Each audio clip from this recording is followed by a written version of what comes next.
Fam, this is cold, man. This is really, really sick. I'm so glad, like, this is really, really nice. So, yeah, I'm messing with this a lot.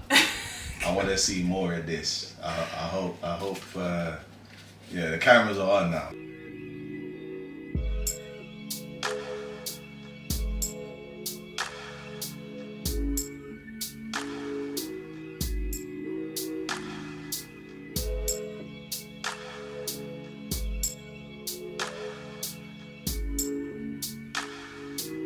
You are now listening to In the Nude. Hi guys, welcome back to another episode of In the Nude, the podcast where we peel back the layers, get real about love, life, and everything in between. I'm your host Nell, and this is where we grow out loud by getting emotionally naked, one story at a time. Let's undress your thoughts. I like that. That's so good. So I just interjected like an idiot. Sorry, my fault. That's really nice. I like that. Very good. Guys, as you can hear, we do have a guest in the studio. Mm-hmm. Now, this guest, my friend, my fellow podcaster, the essence of Black Boy Joe himself. Oh, that's so sweet. Thank you. Let's meet today's guest, Archie. Yeah. Woo-hoo. What's that? Thank you for having me. Oh, I'm so glad you could come. This is a beautiful space. This is a beautiful podcast. I'm happy to be here. Still, it's been a long time. If you know, you know. Look, It's I'm glad we've held out. Mm-hmm. It's a long time coming, but Good. we're glad that it's here. Lovely. That's lovely. it. What's happening? How are you? How's everything? I'm good. I can't complain. I'm learning to kind of just take things one day at a time and not kind of stress things too much. Mm-hmm. But yeah, things are good. Things are blessed. Like, yeah, just thankful. Just thankful. So, Okay. yeah. You want to tell the audience a bit about yourself, what you do, your podcast? Yeah. So that's so funny because now I'm like, right, what do I even say? So my day job is a content producer.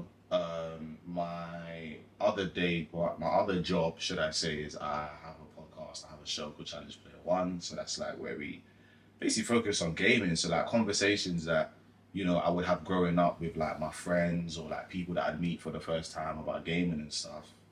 I was like, oh snap, like this would be nice to make into a show and play games with people and have like those kind of conversations that we would like nerd out, geek out about. So yeah, been doing it since 2021, but I feel like we've been like locked in properly since September of 2024. So yeah, since then, that was around that time I was like, yeah, let's lock in, let's actually like be intentional and not worry about other people are doing or thoughts or issues or like creative anxiety is what I call it.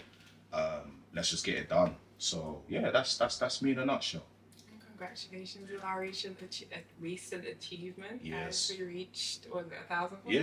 on Instagram? Yes. Yeah, Make sure you guys go check it out. Mm-hmm. If you're a gamer, if you just like games, if you just like hearing other people talk about games, that seems to be a very niche market now. Like a lot of people seem to be just into watching other people play games or talk about it. Yeah, like it's so crazy. Like it's been a thing since I was like maybe in secondary school, like just watching other people play games that you would want to play, or like when I was younger, it was mainly just, you know, if I'm like playing a game and I'm stuck on a level, like I'll go on the internet and see if someone was able to do it.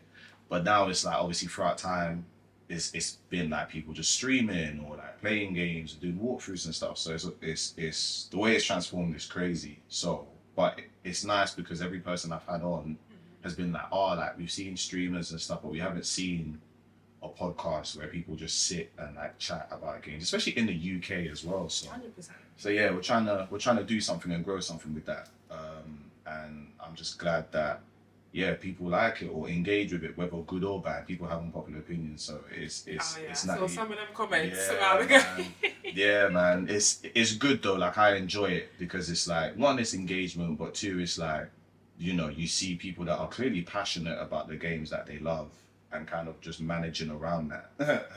And making sure that the guest is okay with it as well. Because sometimes it's like, social media is a whole thing. I don't care about it. Like, I live by there's a tweet that I will never forget where someone's like, once I log off, you man don't exist to me.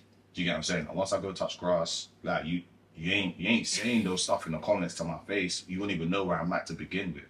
But obviously for other people, they take that a lot more seriously. So with our guests, I always try and make sure that they're like, you know, that they're good and they're okay with the content that's going out, because they know. But literally 10 times out of 10, they're like, yeah, I know what people are going to say. And like, we have fun with it. So You gotta have social media requires thick skin, but I also glad that you said that, because you do need to check that people for sure. Definitely. You never know what somebody could be experiencing behind the scenes. 100%. Just for comments. Right.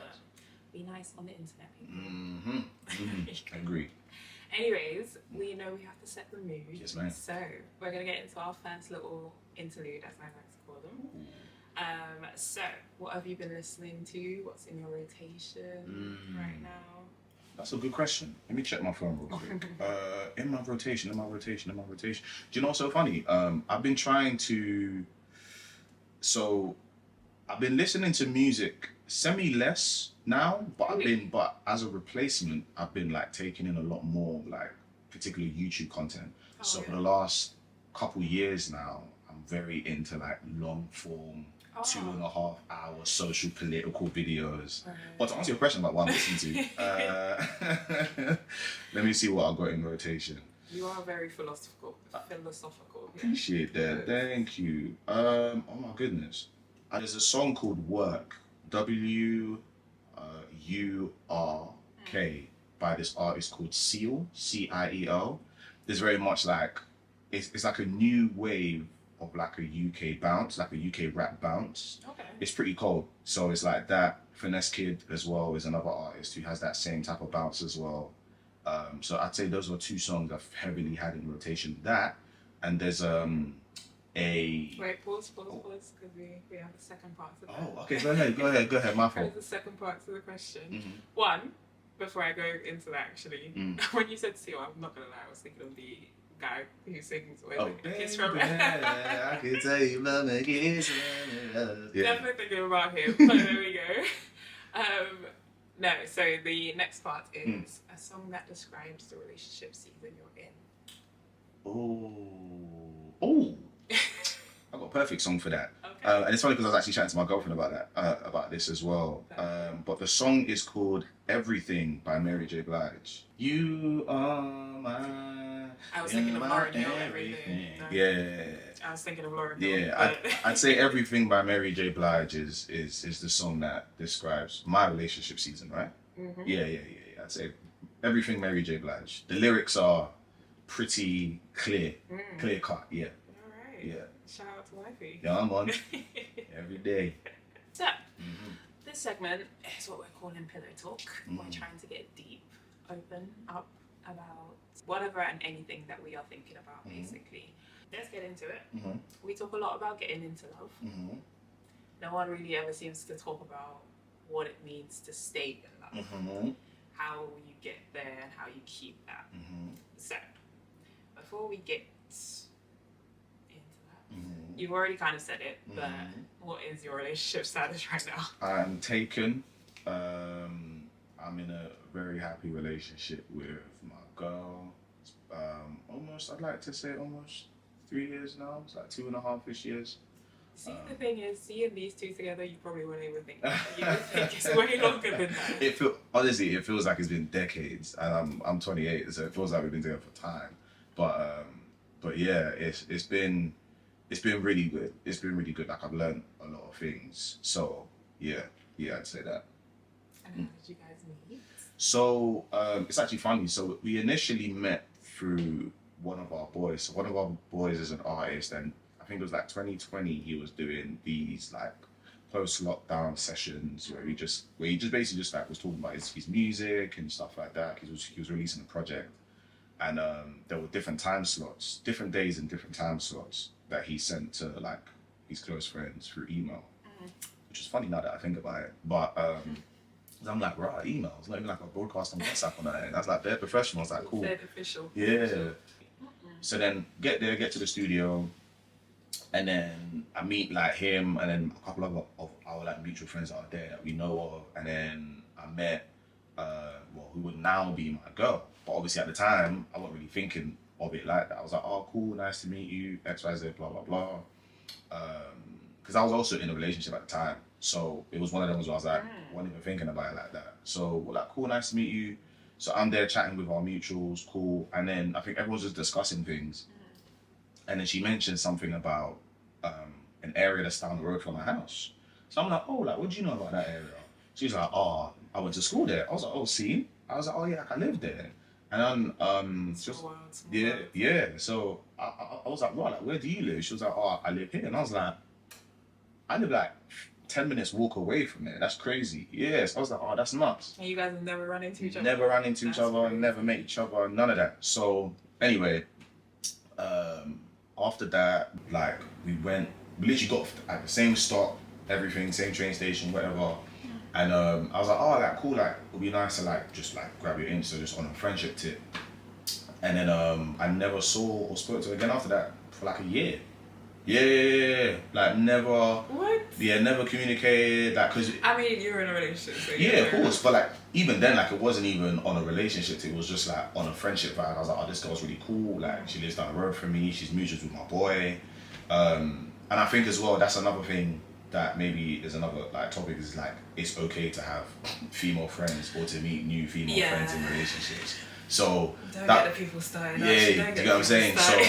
So because it's so funny, because when I tell people this, and I was like, oh yeah, like, at the time, I was people like, oh my God, you're in a relationship. And I was like, whoa, wait. Yeah, because, do you know what, though? I know a lot of people are probably going to hear that and think, oh, so you took her Insta and you didn't think anything else of it. Like, yeah, no. That's it, nothing else, blah, blah, blah. But sometimes people can just be friends. There you go. People can just be friends. It depends on your intentions, that's the thing. 110% as well. And it's like, it's always been known, obviously, at that time that I was in a relationship.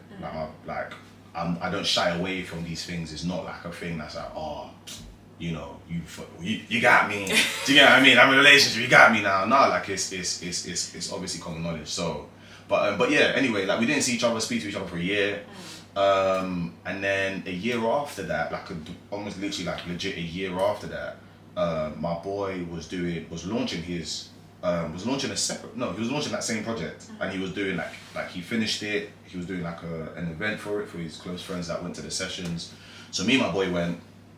Long story short, we see her there, and I'm like, oh, like at this point I'm not in a relationship, but I'm like, oh, like it'll be good to see. Like I haven't seen. Circumstances have changed, but I was like, oh, I haven't seen her in a minute. I haven't seen her in time.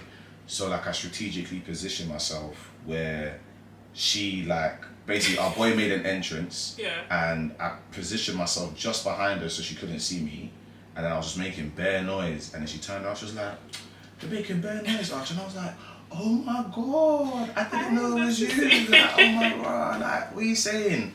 Long story short, I was like, oh, like it'll be good to catch up, and then we caught up, and then we literally started on a friendship tip, just hanging out, chilling.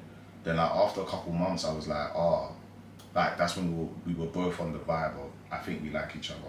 What do we do about this? Okay. And then that's when we were just kind of like putting in the work from each of our ends. I know I had work to do. I was in therapy at the time, so I told her ideally I'd like to finish therapy and apply what I've learned in therapy before I get into any form of relationship with you.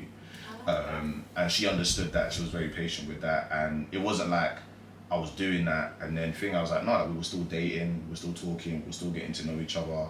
But I think for me to properly commit, I wanted to like finish therapy, and for her, she's the type of person where like when I knew I liked her, I was like, I want to be so serious about this. I want to be so secure about this. I want to be like very faithful about this. So yeah, just put in the work, and then yeah, we've been together since. No, but shout out to that friend, because clearly he came in clutch. Yeah, man. Both times. Yeah, he came in clutch on both occasions, bro. On both occasions, man. No, that's good. Now, even though you did state that you are somebody that doesn't shy away from your relationship, you are someone that's private. You keep your relationships private, but you, I don't know, something I've always sort of like observed about you. the way that you treat a woman and sort of like speak about her is always very positive, always quite highly and everything like that, and open. And it's not strange, but it's a new normal for most men coming up now. So have you always kind of been like that, or? Yeah, so it's actually interesting that you said it's like a new normal. What, for men to? I don't know. I feel like one, you have to get them to even say yes, I'm in a relationship 100%. Like the healthy ones, will say yeah, I'm in a relationship. I've got my queen, whatever, blah blah blah. Fair enough, cool. But once that's like passed, I don't feel like a lot of men are open to talk about like their relationship in depth. It's just more of a I'm in a relationship, that's it. Yeah, so I think so there's a couple things. One, I think like with mandem, like they're just not it like we don't really like chat about relationships like that unless and that's just a typical thing. I think obviously but there's so many factors, like whether it's patriarchy, toxic masculinity, like there's so many factors into it, and like from a social political standpoint as to why we just don't really chat about our girls like that. And a systemic thing, but yeah, I ain't trying to get too deep on like on this episode yet. Not yet, maybe another time. But I think it's one of them ones where like the culture of just like us as guys, or even just men, and specifically pertaining to black men, because that's who I have in my community and circle. We just don't talk about it like that unless it's maybe something we need advice on, or something that's like a situation that we need to do. But what I will say is that the guys in my circle who are in committed relationships don't like, some of them are very public with their misses, but they have a private account, so naturally they're going to be public with their community or private people that follow them, if that makes sense. Others, like I feel like not many people need to know about, especially on social media where you might follow a plethora of people, and it's funny, that's what I do now. It's like I keep it private, whether it's on my close friends, on my Instagram, or the only time my public story will see her face is if it's like a photo we've taken on holiday, or if it's her birthday, and that is it. Do you get what I'm saying? So that's maybe like two to three times, or maybe in my like in my quarterly dumps. So it's just like I think there is an importance on one, having privacy in your relationships. Like that's the most important thing. Like I think it's, especially in the social media age where everybody talks a lot, tells everybody different things, all of that kind of stuff. I think it's very important to keep things private and deal with it in-house. Two, it's so important to always speak, especially when you're speaking to other people, whether you know them or you don't know them, to always speak positively about your partner.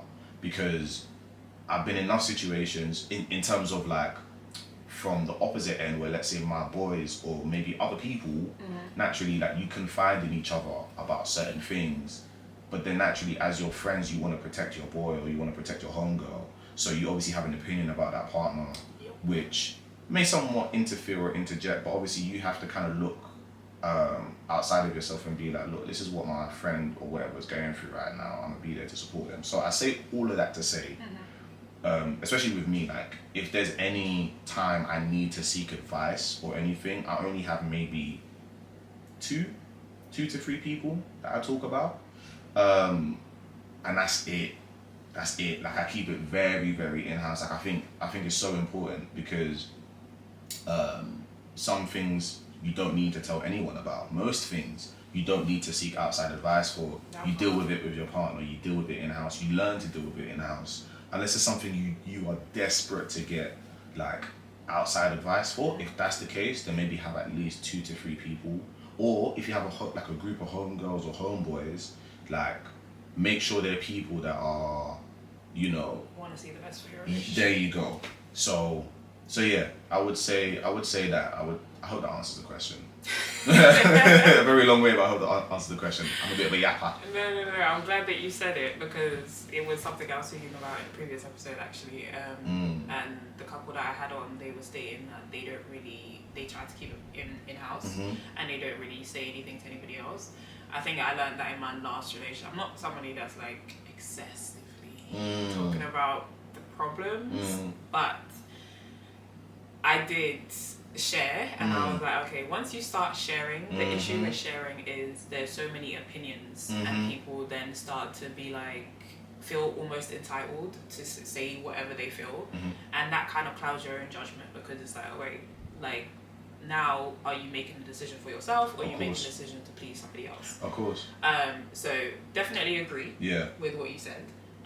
Try to keep it in-house if you can.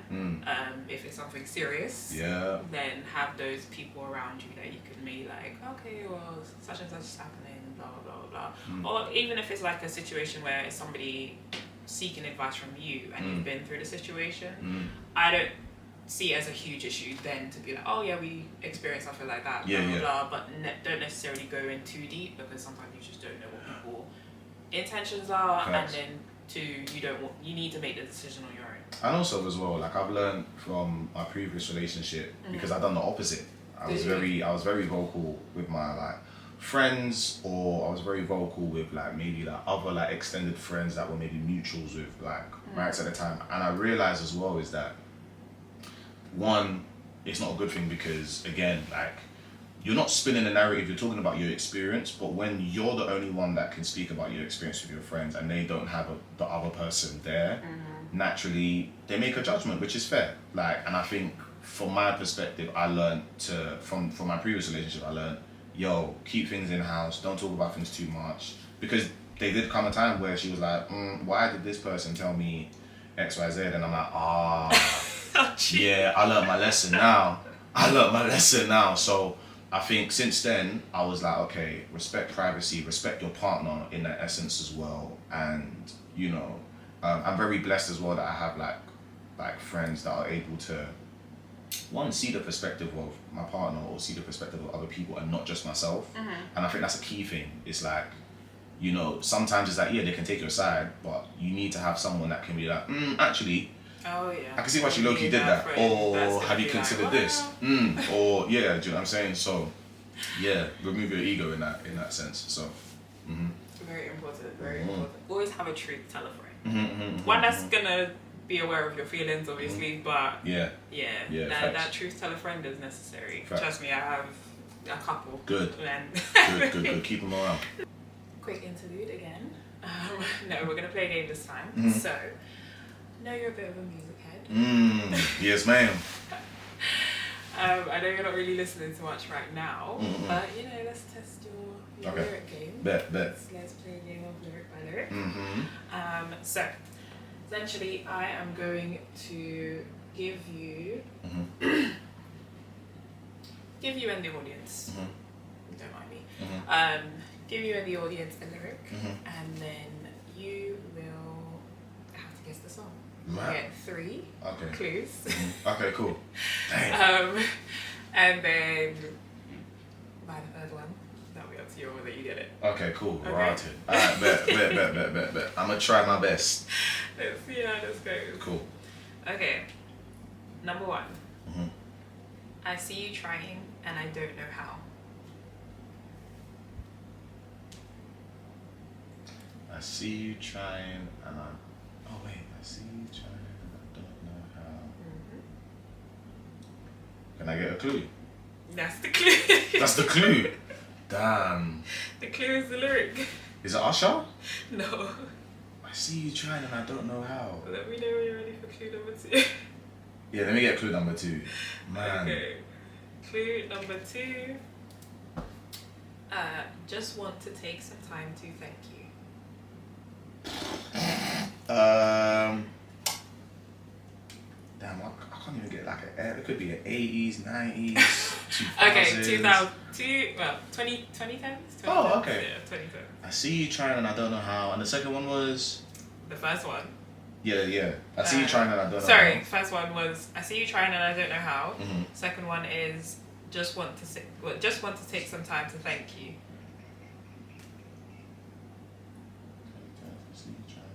To be fair, I don't know if you actually listened to them, but let's see. 2010s, them, I'm assuming it was I see you trying and I don't know how, I just want to say thank you.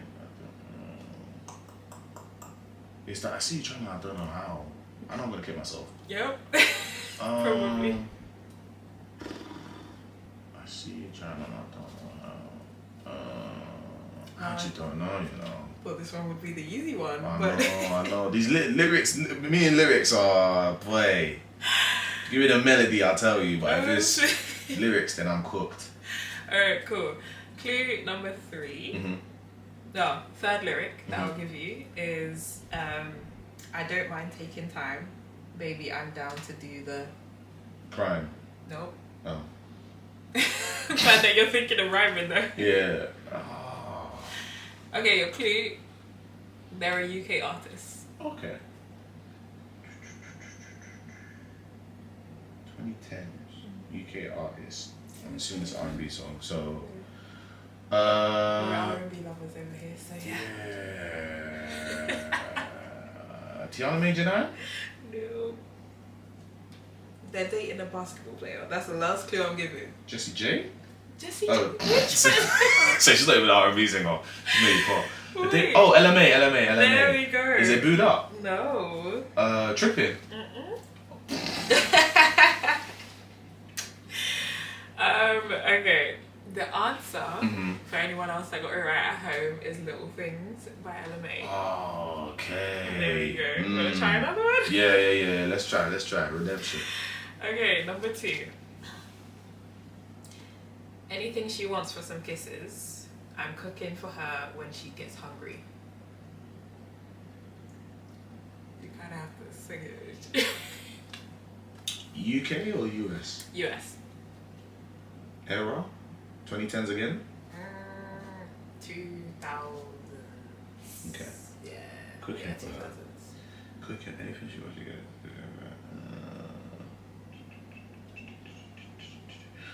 You really are going to kick yourself for this one if you do. It's not Usher, is it? Nope. Think more... Is he rap? It's a male artist. But Okay. Yeah. Oh, I got me there for the catalogue. I'm like, this. Sugar. Okay, it does rap. It's not Kanye West. I don't... It's not rap. Oh, okay. I don't know what category to really put him in, to be honest. Alright. Yeah, Damn. I don't know what you class him as. I guess singer, but yeah. Clue number 2? Yeah. Before she come and try to get me. Okay. Before she tries to come, yeah. Hold on. Man. I'm going to say... Think a lot of features, male artist, It's not Drake, is it? dreads. Oh, dreads. Dreadlocks. Depends on what Lil you Wayne? call that, no. Oh. I know he does some love songs on a feature. Okay, R&B, love some dreads. There's not many, so I don't know why I'm not even... Not many brothers that like that with dreads. I'm definitely going to say Wyclef Jean because that's 90s really, 90s, early 2000s. It's not Lloyd. No, it's not Lloyd. Lloyd never had dreads. I swear Lloyd had dreads. Or long hair. Yeah, long hair. Yeah, you're right. My fault. Wow. Oh no, guys. I'm ass at this, bro. I'm so dead. Alright, clue number 3. Yeah. Got me doing things I'll never do. So, anything she wants for some kisses. I'm cooking for her when she gets hungry. Before she come and try to get me. Got me. T-Pain. There you go. I'm sprung? Yes. Yeah. There we go. Yo. Oh my one, goodness. Jesus. Thank God I got one. I'm happy with one, blood. I'm happy I got one at Ready least. to tap out? No, let's do the third. He said there's 3, right? There's 5, but yes, go. Oh my goodness. Alright, cool. Let's do it. Alright, cool. Number 3. Let's see how you guys are doing at home. Hopefully you're clocked in. Ready? Okay, clue number 1. Think somehow I met you in a dream that January and I fell so deep. UK artist this time. But fairly new. Repeat the lyric again. Think somehow I met you in a dream that January, and I fell so deep. UK, fairly recent. Yeah, I think they're fairly recent. I've only recently heard about them, to be fair. But What's your other clue? second clue, because only you can save me from my mind.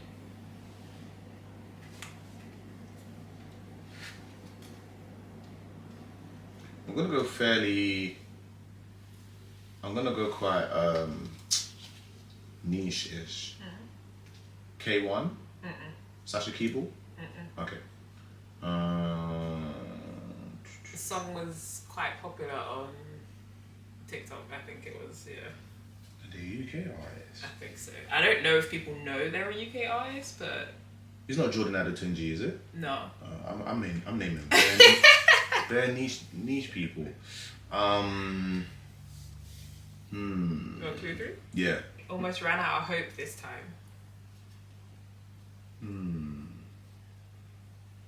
they're from the UK. I think so. Oh. Maybe disregard that. I need to double check that fact. Okay. Because I don't know 100%. I'm pretty sure it is though. And it's fairly slow tune as well, isn't it? It's not I was gonna say Brent, but he's not UK, he's US. I'm not sure, you know. So the answer is Send Your Lovin' by Amma Louise. Oh. Yeah. Do you know what? I've heard of Amma Louise, but I haven't tapped in with her stuff yet. No. Okay. Alright, cool. We're doing one more. Yeah, and yeah. then we're moving on to the next segment. Calm. Now. Okay, cool. Clue number 1. Drove 12 hours, girl, just to see your pretty face one more time. US artist. What era? 90s? 2000s, 90s, 2000s, late. Sounds like a. Is it a Mel? Yeah, It's like a group. no. Oh, okay. Drove 12 hours just to see your face. What's the next lyric? Pretty face one more time. Okay. Clue number 2. Because they don't make them like you anymore.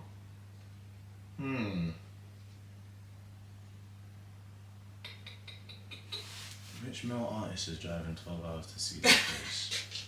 Like, who's a real yearner like that? In the early 2000s, male R&B. Well, 90s, early 2000s. Oh, 90s, but early yeah. 2000s. Usher? Correct artist.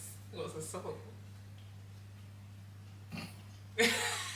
Oh.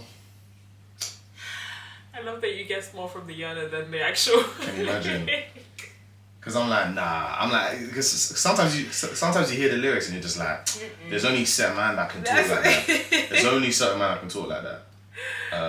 That's what I was asking for if it was a group or not, because the male R&B groups back in the 90s, early 2000s were yearners, bro. They don't make songs like that no more. They don't. No, it's not You Don't Have to Call. Wait, last clue? Yeah. Alright, cool. Last clue. I'm your number 1 fan. Give you an autograph. I'm your number 1 fan. Give you. Yeah, it's still like a gun to my head. I would just pull the trigger, blood. No, what's your song? Archie. Yeah, what song is that? Superstar. Damn. Yeah, sorry. And you know what's crazy? I listened to that song not long ago as well. So the fact that was not in my retention is crazy. I was like, I failed you listeners, and I failed you. I'm sorry, but I got one. I'm happy I got the T-Pain one. So. Okay, there we go, guys. How well did you guys do at home? Let me know. Drop it down in the comments, because let's see if we can find it. Actually, I did poorly. So, I want to continue our conversation. We're gonna dive in deeper. So, navigating conflict in a healthy way.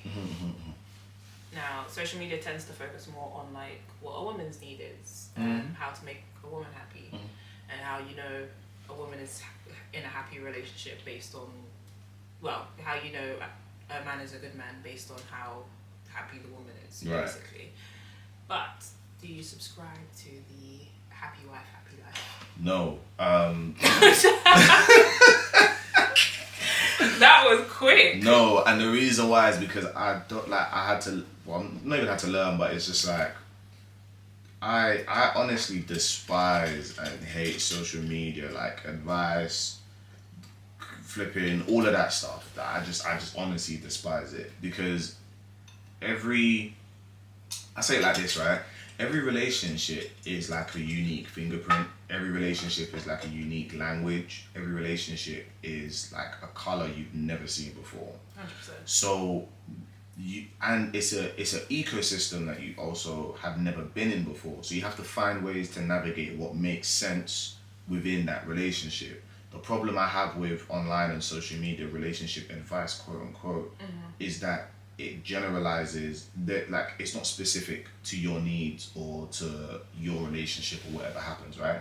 So I don't subscribe to that. I only subscribe to what works within myself and my partner's relationship, because again, external voices, external advice, like I think social media has now become a thing where everyone, like, a lot of things become very like homogenized, as in everyone's thoughts become the same, whether that's feelings, opinions, like, so rather than actually either doing the work yourself, figuring it out yourself, you know, going through the uncomfortable situation yourself with your partner, then you can find what type of conflict resolution works for you. So with regards to the whole happy wife, happy life thing, the reason why I don't subscribe to it, because it's one way. Do you get what I'm saying? It's like, okay, if she's happy, then obviously, but then Your relationship's good. Yeah, do you get what I'm saying? And there's so many deeper layers as to why that doesn't work. But so, and also that should be a basic thing. Like, you should always want your partner to feel good about themselves, or to make them feel good, or to make them feel heard. Like, it's more than just making them feel happy. So, so yeah, to answer your question, no. Okay. If we disregard the social media part of it, Yeah. what would you adjust on that perspective then? Besides what you said, like taking each relationship for its own. Yeah. In your own like relationship, how would you say you adjusted that perspective for yourself? Touching grass, being in the real world, really and truly, is like a lot of and like there were periods of time where like I was very into like dissecting the whole like red pill stuff and like everything on social media. So for me, I was just kind of looking at various things, and I said a lot of it, especially on those perspectives for young men or men in general, a lot of it changes when you go out and touch grass and actually chat to people and actually live life and actually be involved in situations or be involved in things. Like, everything is so easy to, it's very easy to idolize a particular relationship and hear what they say and see what works, but then it's like, bro, you're not in their relationship. Do you get what I'm saying? It's what's like, going on behind closed doors, boy. So it's like, mate, just figure out what works for you, and that's it. Because there's not much else to that other than touch grass and figure out what works. Like, if you're in a relationship, like, chat with your partner, figure out what works for them, figure out the way in which you would like to be spoken to or how things want to be. Like, if you're getting into a disagreement about something, do you want space or do you want to deal with it then and there? Because I know I'm someone that likes to deal with things then and there. My partner wants space to process her emotions. So I'm like, okay, I will give you time. And then she'll be like, okay, What is that time though? Now that you said that, sorry, because yeah. I did something else now. I feel like this dynamic is very, very common for a lot of people, or a lot of people I've spoken to now. Like, one partner needs space and time to process and do what they need to do, but the other's like, no, I want to talk about this. Like, let's just talk about it, get out of the way and stuff like that. So how do we manage that? Yeah, how did? So we both want the best outcome of understanding each other's perspective and also basically resolving this disagreement, right? So if I'm someone that wants to talk about it then and there and I can handle that, but she has to take time to process that, we find a middle ground. So it's like, okay, whether that's we'll talk about it in a couple of hours, whether that's we talk about it tomorrow, or like, yeah, but like it depends on the time, innit? But or even if it's a thing where like oh my gosh, forgot now. But it's like you just have to find that middle ground on what works, because again, you want to resolve the situation. If you love and care about your partner, you want to like resolve the situation. The both of you do.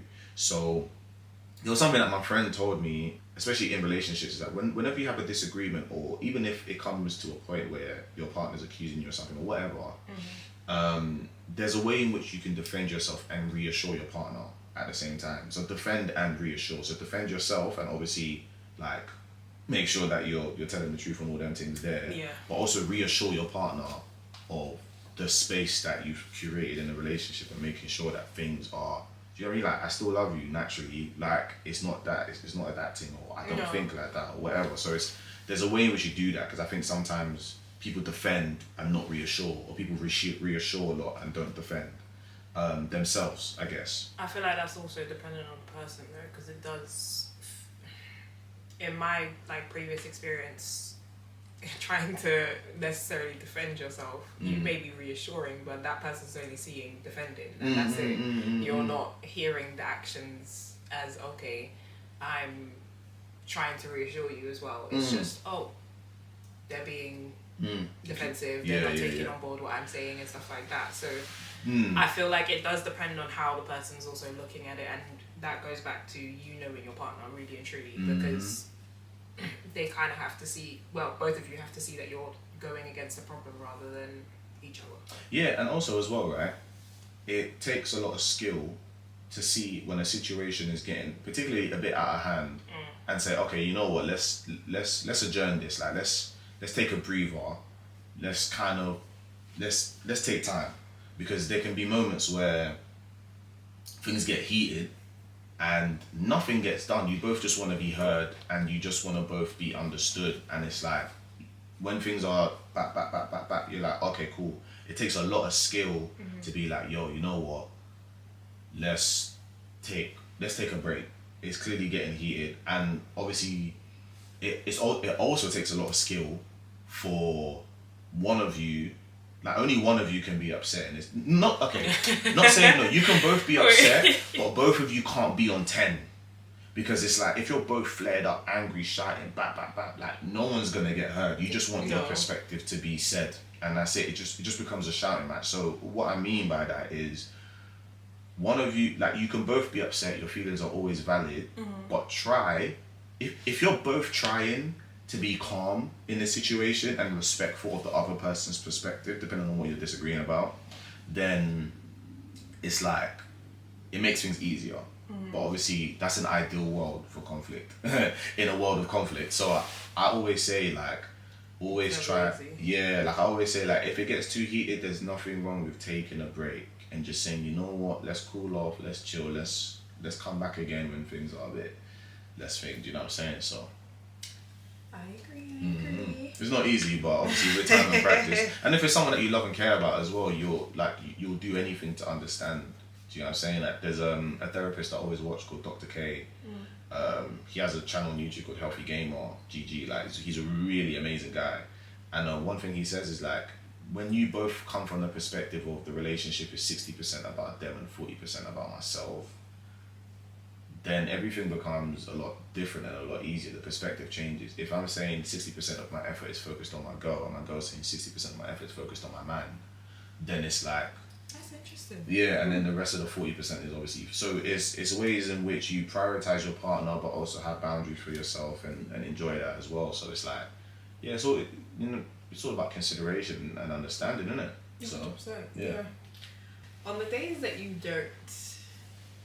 find that conflict and you're not necessarily liking each other, how do you go into that basically with, like, love still at the core of your conflict, or just keeping it that way? Because obviously you guys have been together for like 2.5 years. 2 years.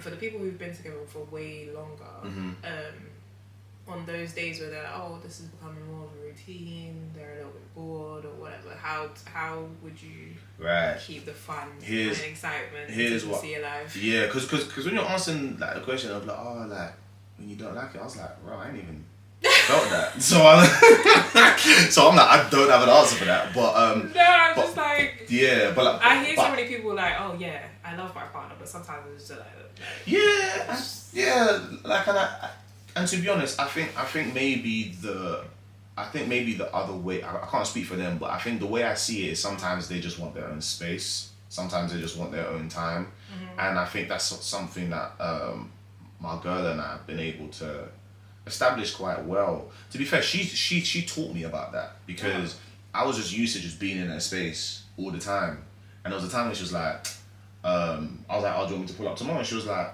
"No, I just want time to myself." And at first I was like, I kind of, no, I didn't feel away. I'm gonna keep it a bean. I felt away because I was like, oh, like I'm not used to this. Like I'm not, and like especially when you hear like women want to be in your skin and da da da da. So the one day she was like, no, I just want the day to myself to just chill and do whatever. I was like, raw, like you hate me type B. That's crazy. But then as time went on, I was like, no, like it's actually very important to set that boundary with your partner and actually have that time where you can just do what you need to do, whether that's be with your boys or enjoy or just be by yourself or just do life admin, whatever the hell that is. On top of that, to answer your question now about how do you keep the spark and all of that kind of stuff. Sorry, because that was like part of like a 2-part question. Yeah, keep it. Like I can't emphasize enough how important it is to keep dating. Like set a schedule. Like set a schedule where it's like, okay, at the end of every month we're gonna plan a date. You plan one, I plan one. And go from there. So whether that's 2 dates in a month, so that's you're going on a date every 2 weeks, like, and then on top of that, you might want to set a day to travel, go on holiday together, and that date can be from going for a walk and getting your 10k steps in to going on holiday, or going to a nice restaurant, or even going to Nando's and then going to the museum. Do you get what I'm saying? It's like there's so many different things that like the one thing I clocked is that there's so many different things you can do with your partner. It's crazy. Like you can just sit at home and play board games. You can play chess. Look. You can go to the cinema. Like you can go for a walk. There's things to do, and the thing is, I even like in my last relationship with my ex, I think we'd gone out and then he'd planned something actually at home as well. We came back and was like painting. What's that thing called? Like sketches. Painting. Yeah, sort of. So, and that's literally how we spent the rest of the night. Oh, like a paint by numbers thing. No. So it was sort of like that, but the numbers weren't there. Oh, okay, yeah, got you. Whatever you just chose fill in to the do, blank, yeah. It was nice and it was simple and it wasn't nothing too extra or nothing like that, but it was such a cute night. And people always assume that, okay, I have to do this extravagant thing. Sometimes it's just the smallest dates. Just keep it simple. You can do the simplest of things. It became competitive because obviously we're both. Yeah, of course. And that's nice as well, though. Like it's nice that you have that aspect of, as long as it doesn't get too competitive, but like it's one of them ones where it's like it's nice to be like, oh, I want to show my partner what I can do for them, and they have that same vim as well. Do you get what I'm saying? So I think it's so simple. It's not hard. Like just sit and be like, okay, babe, like, when do you want to go out on this? And she can be like, okay, cool, when do you want to go out on that as well? Like reciprocation is key, especially like for men. Men want to feel loved. Men want to feel like women are putting effort into them as well. But that's a topic for another day. Yeah, hopefully you have me back on that one. I'm gonna probably get you back for that one because there's a whole systemic part of love we need to deconstruct as a community of black people. You get what I'm saying? But that's for another day. You know what I mean? We'll definitely see him back for that episode, guys. So stay tuned for that one. Now, as I stated, Archie is the king of. Basically the essence to me of Black Boy Joy. Thank you so much. No, honestly, you are just in general just happy yourself, just out there. But yeah, as a black man, what's it like learning to be emotionally present and received in a relationship? How does she like validate that and stuff like that? I think like growing up, especially as like a black boy in ends, or just even whether it's like chatting to girl or whatever that may be, or whatever that looks like, naturally we don't think about our own feelings that much. We're just thinking, okay, how can I bag this girl? How can I be in it? Or how can I please her, make her feel good relationship, or whatever that looks like, whatever that construct looks like. But then it gets to a point where there's a click in your mind and you're like, raw, what about me? what am I getting out of this? And I'm enjoying, I think, the whole trend on social media of like like boys being quote unquote sassy, or like even just like just little like the little memes with like the sexy red hoochie hoochie, like, so like it's just funny because I think even though it's hilarious, there's an element of truth, or there's a deeper layer of men wanting to feel wanted, or wanting to feel pursued, or wanting to feel emotionally heard. So I would say that. But in terms of myself, my partner does a very good job at just checking in, at just listening on how I feel. There's been times where even like last year was a very difficult year for me on many different aspects, and she was very amazing at just holding space. Like being able to hold space and just hear a man out, and she's just like, I'm just here to listen, like, and then she validates, and she tries to help offer solutions, which I'm very accepted to. And I think that dynamic is what, you know, makes me be like, okay, cool, I'm gonna go hard for her, or like I'm gonna do what I need to do and pattern myself, or XYZ, or even be a lot more emotionally vulnerable around her. Because again, there's a commonality of a lot of men saying, yo, I don't chat up like to my girl or even to women because there's a chance that they're gonna spray it back in my face and this and that and blah blah blah blah blah. Which they can. Yeah. It is a possibility. Yeah. Happen. Yeah, facts. And let's not also forget that men also can do that as well. But it's just kind of like, in this instance, just pertaining specifically to men, it's like a lot of men are scared to be emotionally vulnerable because there's a chance that might be thrown back at them, or even used to manipulate them into certain things. And so I think there's an element where you have to be so secure in, for example, for me, I'm very open and honest about things I've gone through, or even me being vulnerable, because I'm confident in myself. It doesn't take away anything from me to say that, I've been broke before, or I've lost this, or I've done that, or I went through this last year, because like no one can tell me about the life I lived. Do you get what I'm saying? So were you always like that though? Or was there something like you developed more in therapy? I think, do you know what? I think as time goes on, I feel like I've maybe always been like that.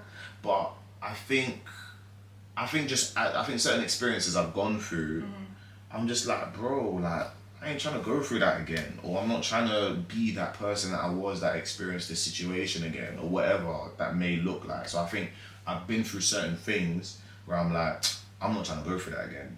So I'm always naturally just like open and honest, and I also don't like problems. So for me, I'd rather be open and honest about how I feel about certain things in the most respectful way possible, and deal with things then, rather than just let things play out and then whatever that may be. So even, for example, like when I was single, like women would know my intentions like almost immediately, because I would rather tell them that and not deal with the prospect of whatever like miscommunication may come from that, because I don't like problems. I do not like problems at all. So for me, I'm like, let me just get this out of the way so you know, and then we're good. But to answer your question, to go back to your question, so like we have this thing, and I took inspiration from it from Will Smith, because Will Smith said that he has this thing where he has a room in his house where his kids go in and his wife, and they just be open and honest, like completely open and honest with no judgment. So so obviously like as respectful as possible, but they're open and honest. And so my partner and I have a similar thing where we do that, where we have a room where we change, like we make it a setting and stuff like that, where we hold space for each other to be open and honest and really hear each other out. And I think that's just it just helps. I feel like a lot of men now are starting to tap into that vulnerability, which is good. It's definitely good. I feel like it's necessary, because especially how you touched on the fact, like before going into a relationship, you wanted to solve out whatever it was that you went through in therapy. But my question is more for, as you said, you've kind of been this person from the beginning. For someone who's not as emotionally available Mhm. or anything like that because they've grown up that way. Yeah. What would be your tips and tricks for somebody on the other side of that dealing with that? Yeah, so for someone who isn't as emotionally vulnerable or just very closed off with their emotions or doesn't want to talk about their emotions, or even whether you're a black male or a black female, black man or black woman, a couple things I would suggest. One, the number one thing is that you need to want it for yourself. That's the most important thing. If you want to be someone that's open and honest and vulnerable, and you want to be able to, like, part of being quote unquote successful in relationships or the dating or whatever that looks like, there has to be an element of emotional vulnerability that you need to have, for one. But you need to want it for yourself more than anything else, for your own personal development, for your own personal growth, for you to be the best partner you can be for your other partner. You need to want it for yourself. The second thing, therapy. If you have health benefits at work and it affords you that, get therapy. If you got to do it through the NHS, get therapy. Or like see what other resources there are that allow you to tap into that. I personally recommend a YouTuber called Healthy Gamer GG. Just literally go on YouTube, type in Healthy Gamer GG, and he is a trained psychiatrist who does everything from relationships, mental health, neurodivergency, bare stuff. If you cannot afford to get therapy or you don't have access to therapy, so one, want it for yourself. Two, try and get therapy if you can. Three, if not, tap into other resources. I recommend Healthy Gamer GG.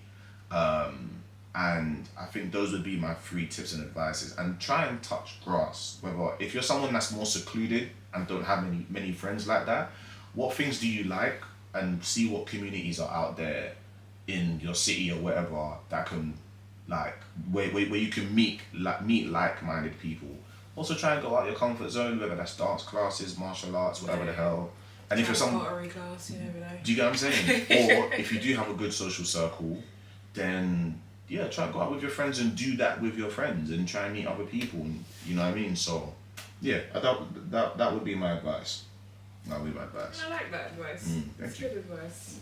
That just got me thinking about that trend that's going around now with the men calling their friends and telling them good night. Yeah, and some of the responses I've seen, I'm like, wow, you guys really don't. Nah, man. Like, I mean, like me and my it's boy. It's a little sad, but at the same time, I see why it's like that. But yeah. Yeah, and it's also as well just how man them talk to each other. Like, there's different ways in which we express love for our boys and our family members that isn't the conventional "I love you," even though maybe that should be more of a thing in my opinion. But like, I think there's other ways in which we show love to each other, whether that's showing up, whether that's support, whether that's advice, whether that's, you know, sticking our leg out for our boys or whatever. So even though, like, you know, and bearing in mind as well, like man don't do that. We don't say good night or I love you as often as we do to each other. So it's like when we hear that, we're like, bro, you're being dumb, man. Like, what is this? But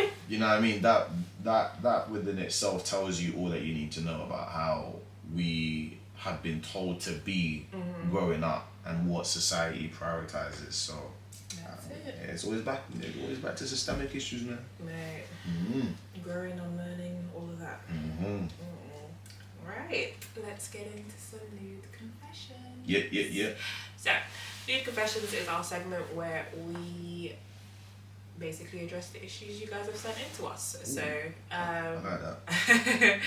just a bit of advice. Maybe you just want to be open. If you do have any dilemmas or anything like that you do want us to address on the show, future episodes or anything like that, then please hit us on Instagram at In the Nude Pod, and I will try my best to get it in the show. Wavy. Alright? So, as my guest, Archie will be answering these ones. Okay, perfect. Lovely. Okay, so we've been together for almost 3 years.